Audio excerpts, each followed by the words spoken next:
कुंभ मेला, गंगा स्नान। आज सुबह सुबह कुंभ मेले के दृश्य टीवी पर दिखाए जा रहे थे। हमने काफ़ी देर तक कुंभ मेले के दृश्यों को देखा। अनेक प्रकार के हठयोगियों के दर्शन किए। हर तरह के साधु संतों, नागाओं और अखाड़ों के हजारों साधु संतों को कुंभ मेले में गंगा स्नान कर अपने पापों को धोते देखा। साधु संतों, नागाओं, अखाड़ों के हजारों साधु संतों को कुंभ मेले में गंगा स्नान कर अपने पापों को धोते देखा। कुंभ मेले में स्नान करने से पापों का नाश नहीं होता। साधु संतों और अखाड़ों के शाही संतों का शाही स्नान पूरी तरह से जनता को गलत दिशा प्रदान करता है। जब हमारे संत ही यह मानते हैं कि हम पापी हैं और गंगा स्नान करने से हमारे पाप नष्ट हो जाएंगे, तो फिर साधारण जनता का तो भगवान ही मालिक है। कुंभ मेले में गंगा स्नान करने वाले इन साधु संतों ने हमें ग्लानि से भर दिया है और पापी बना दिया है। भारत में 100 में से 99 सन्यासी राजसी और तामसी मिलेंगे। बहुत बड़ी संख्या है इनकी। हजारों सन्यासियों और बड़ी बड़ी ऊंचाई, बड़ी बड़ी कुर्सियों पर विराजमान है। शाही ठाट बाट हैं। इसीलिए इनके कुंभ स्नान को भी शाही स्नान कहा जाता है। वे संत कम, सहसा अधिक लगते हैं। ये सब राजसी साधु संत हैं। कुछ ऐसे भी त्यागी साधु संत हैं जिन्होंने कुछ भी त्याग नहीं किया और दिखा रहे हैं कि हमने सब त्याग दिया, और अंदर से सब चाह रहे हैं। अंदर से सब मोह है। सबसे बड़ी और हैरान करने देने वाली बात यह है कि ये सभी अपने आप को पापी समझ रहे हैं और गंगा स्नान करके अपने पापों को धो रहे हैं। क्या विडंबना है!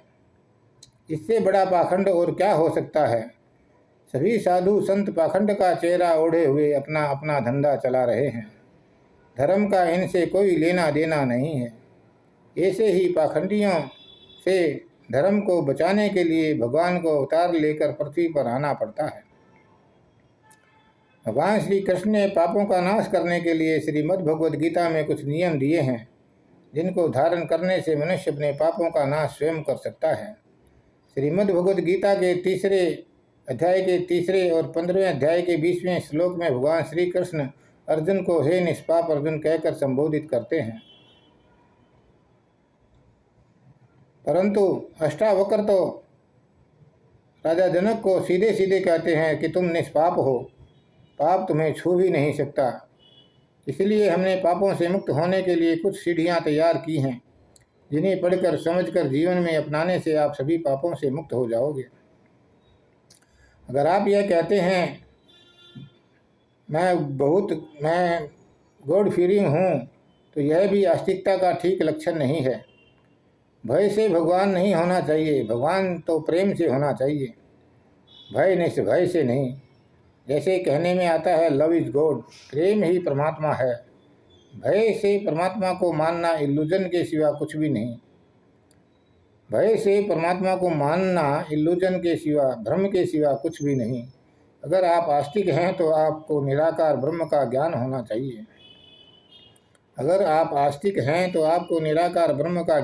चाहिए।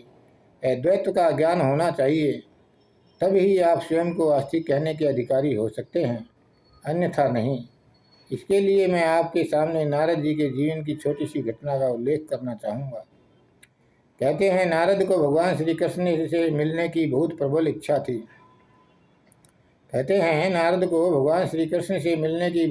इच्छा थी।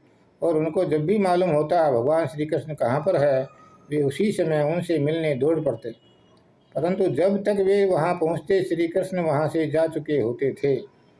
कथा कहती है इस प्रकार नारद जी कभी कृष्ण से नहीं मिल सके, क्योंकि साकार के पीछे भागते रहे। आस्तिक मानता है कि कोई दूसरा है जो मेरा उद्धार करेगा, जिसने सब बनाया है। वह भूल जाता है भगवान भी उनकी ही मदद करते हैं जो अपनी मदद आप करते हैं। आस्तिक आदमी अपनी आस्था के सहारे, सपने के सहारे जिए चले जाता है। गंगा में नहाकर अपने पापों को नष्ट करता है। भ्रम में जीना उसे अच्छा लगता है। वह अपने भ्रम से बाहर निकलना ही नहीं चाहता। वह स्वर्ग का सपना पाले रहता है। स्वर्ग नरक की ब्रह्मांड में कहीं कोई भौगोलिक स्थिति नहीं है। स्वर्ग नरक की ब्रह्मांड में कभी कहीं कोई भौगोलिक स्थिति नहीं है। फिर भी लोग इस भ्रम को तोड़ना नहीं चाहते। स्वर्ग की चाह से चिपके रहते हैं। सपना ही सही, कुछ तो है। अगर आप प्रेम में हैं, प्यार में हैं, तो आप स्वर्ग में हैं। अगर आप ईर्ष्या द्वेष घृणा में हैं, तो आप नरक में हैं। अच्छा आदमी जहाँ होगा वह वहीं स्वर्ग है। बुरा आदमी जहाँ जाएगा वहीं नरक पैदा कर देगा। काम क्रोध मद लोभ सब नाथ नरक के पंथ। रामायण की छपाई है, आप सब समझ सकते हैं। आप हम में से जो इन चारों से स्वतंत्र है शायद ही कोई हो। हम में से कोई इन चारों से स्वतंत्र नहीं है।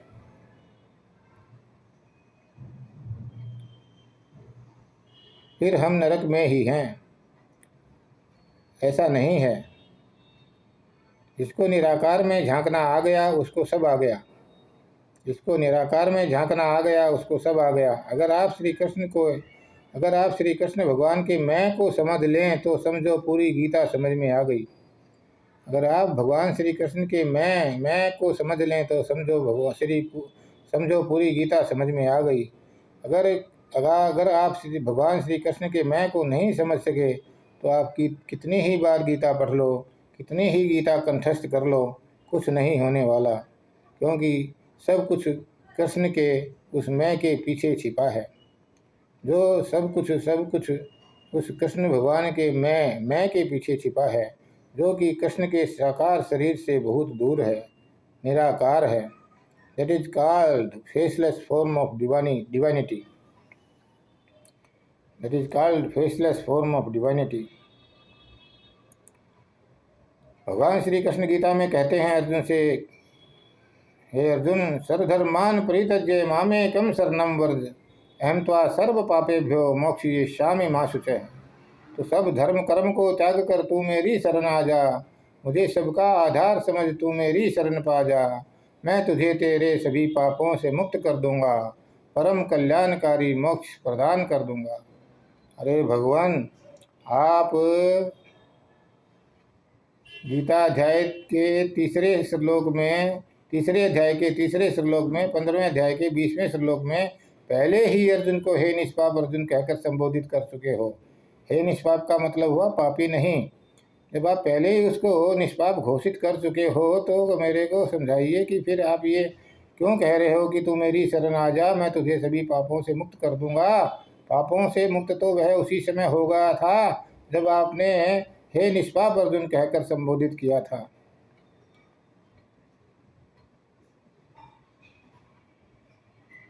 फिर भी जब आप कह रहे हैं पापों से मुक्त कर दूंगा तो शंका की तो कोई गुंजाइश है ही नहीं।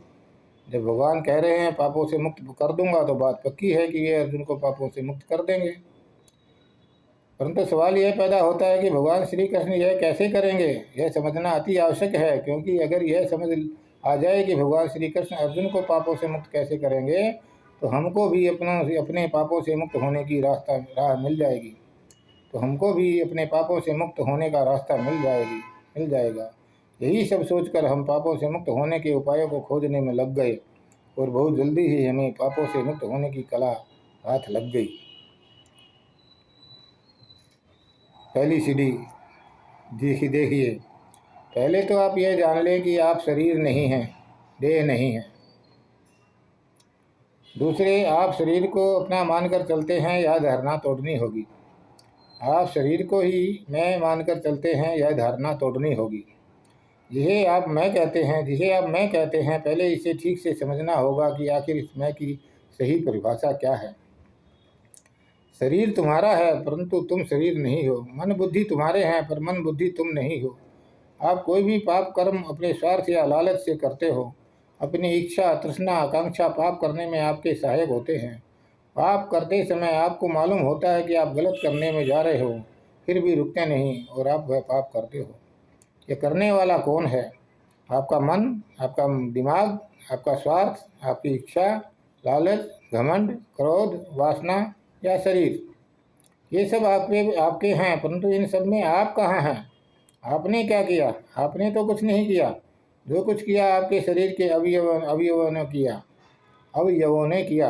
आपने तो कुछ नहीं किया। एक बात पक्की हो गई, जब भी आप कुछ गलत करने को जाते हो तो अंदर से आत्मा आवाज़ देती है, आपको सावधान करती है, कहती है मत करो मत करो, यह गलत है, यह ठीक नहीं है। परंतु तुम बोलते हो नहीं नहीं, अभी तो 50,000 का फ़ायदा हो रहा है, इसे अंदर करने दे, तो कल आना समझाने दे। आज तो मुझे ये करना ही है, मेरा हट है, मेरी जिद है, तो कल आना समझाने को। आज तो मैं क्रोध में हूँ, तो कल आना समझाने को। ये मेरी इज्जत का सवाल है, आज तो मुझे ये करना ही है। इस तरह हर बार हम आत्मा की अवहेलना करते रहते हैं और वह काम जो नहीं करना होता है वो करते रहते हैं। जो अंदर से आपको सावधान करता है आत्मा, तुम वही हो जो स्वयं कुछ नहीं करती। आत्मा निष्क्रिय रहती है और आपके शरीर के अंदर बैठा हुआ आपके शरीर और इंद्रियों को अच्छे बुरे कर्म करते हुए देखती रहती है। आत्मा आपके शरीर में बैठी हुई शरीर द्वारा होते हुए कर्मों को देखती रहती है, खुद लिपायमान नहीं होती। यह समझ लेने जैसा है। जब आत्मा खुद लिपायमान नहीं होती और आत्मा कोई कर्म नहीं करती तो आत्मा के लिए स्वर्ग नरक बेकार हैं। हमने सुना है राजा जनक महाज्ञानी थे, परंतु उनका वह ज्ञान क्या था हमें नहीं मालूम। हम भागवत कथाएं सुनते रहते हैं, कभी अष्टावक्र जनक के बारे में जानने की कोशिश नहीं की। अष्टावक्र जनक के साथ विलक्षण अद्भुत सत्संग करने से सभी पापों से मुक्त हो जाएंगे। आप भी अष्टावक्र गीता खरीदिए और उसे पढ़ने की कोशिश कीजिए, और नहीं तो आप एक काम कीजिए, मेरी वेबसाइट है www.krishnashtavakra.in, krishnashtavakra.in पे जाइए, उसमें अष्टावक्र गीता को क्लिक कीजिए। हिंदी में भी है, इंग्लिश में भी है, दोनों भाषाओं में है। आप पढ़िए, आपको अद्भुत ज्ञान प्राप्त होगा। धन्यवाद धन्यवाद।